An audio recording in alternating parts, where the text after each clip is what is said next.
বাসায় বসে যখন আপনার সুপি নুডলস খেতে ইচ্ছা করবে কিন্তু স্টাইলটা হবে একটু রামেন টাইপের, তো তখন আপনি কিন্তু ইজিলি এই রামেন স্টাইল সুপি নুডলসটা বানিয়ে নিতে পারেন মাত্র 2টা নুডলস অ্যান্ড যেই রেডিমেড স্যুপ প্যাকেট পাওয়া যায় সেটা দিয়েই। তো কিভাবে বানিয়েছি চলুন আপনাদের সাথে পুরো রেসিপিটা শেয়ার করছি। হ্যালো এভরিওয়ান, সবাইকে জানাচ্ছি আরও একটি নতুন ভিডিওতে স্বাগতম। Welcome to cook and cook. তো এই রামেন স্টাইল সুপি নুডলসটার জন্য আমি এখানে নিয়েছি 2টা মিস্টার নুডলসের সিঙ্গেল প্যাকেট, আর এখানে নিয়েছি আমি ম্যাগি যে স্যুপ পাওয়া যায়, তো আমি এখানে কর্নফ্লেভারের 2টা স্যুপের প্যাকেট নিয়েছি। আপনারা আপনাদের পছন্দ অনুযায়ী স্যুপ অথবা নুডলস নিতে পারেন। এরপর আমি চলে যাচ্ছি রান্নাতে। আমি এখানে প্যান নিয়েছি, আমি কিন্তু চুলাটা এখনও জ্বালাইনি, এটা কিন্তু ঠান্ডা অবস্থায় থাকবে। তারপর আমি এখানে দিয়ে দিচ্ছি যে স্যুপের প্যাকেট ছিল, আমি 2টা স্যুপের প্যাকেট খুব ভালো মতো কাট করে এখানে পাউডারগুলো বের করে নিলাম। এরপর এখানে দিয়ে দিচ্ছি আমি 1 কাপ ঠান্ডা পানি এবং খুব ভালো মতো করে একটা স্প্যাচুলা দিয়ে এই পাউডারটাকে খুব ভালো মতো পানির সাথে আগে মিশিয়ে নিব। এই সময় এসে আপনারা হুট করে গরম পানি নেবেন না, আর অথবা চুলাটাকে আগেই জ্বালিয়ে নেবেন না, তাহলে কিন্তু এই যে ভেতরে যে স্যুপের দলাগুলো থাকে সেটার জন্য আপনার স্যুপটা পুরোটা দলা দলা পেকে থাকবে। তো এবার আমি পানির রেশিওটা একটু বলে দিচ্ছি, যেহেতু একটা স্যুপের প্যাকেটের জন্য 2 কাপ পানি ব্যবহার করতে হয়।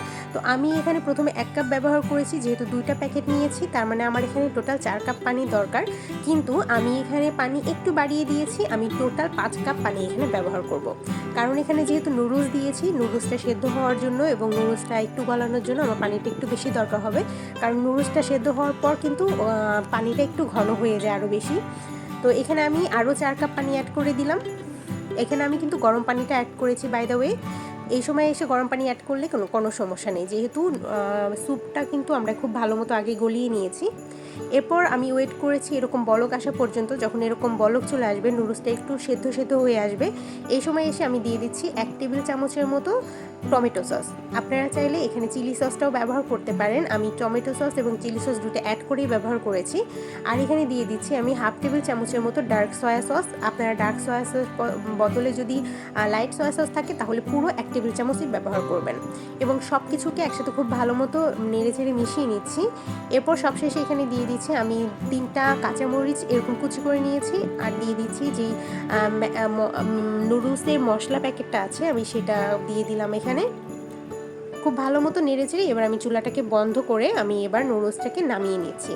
তো ব্যাস, এই সময় এসেই কিন্তু দেখবেন আপনার নুডলসটা এবং স্যুপটা কিন্তু খুব বেশি ঘন হয়ে গিয়েছে এবং নুডলসটা কিন্তু খুব তাড়াতাড়ি সেদ্ধ হয়ে যায়। এবার চলে যাচ্ছি সার্ভিংয়ে। তো আমি এখানে কিন্তু নুডলস এবং স্যুপটা বাটিতে প্রথমে নিয়ে নিয়েছি। এরপর আমি এখানে একটু গার্নিশ করে দিচ্ছি।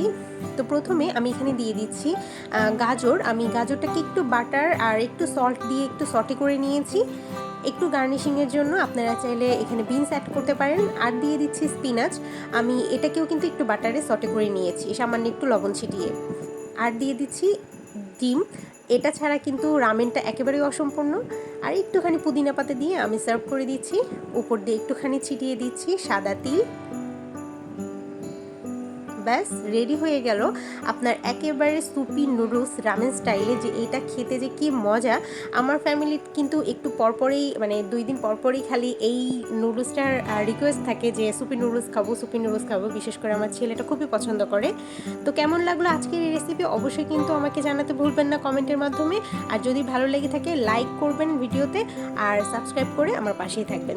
আজকের মতো এখানেই বিদায় নিচ্ছি, দেখা হবে নেক্সট ভিডিওতে নেক্সট কোনো রেসিপির সঙ্গে। সবাই ভালো থাকবেন, সুস্থ থাকবেন, আল্লাহ হাফেজ।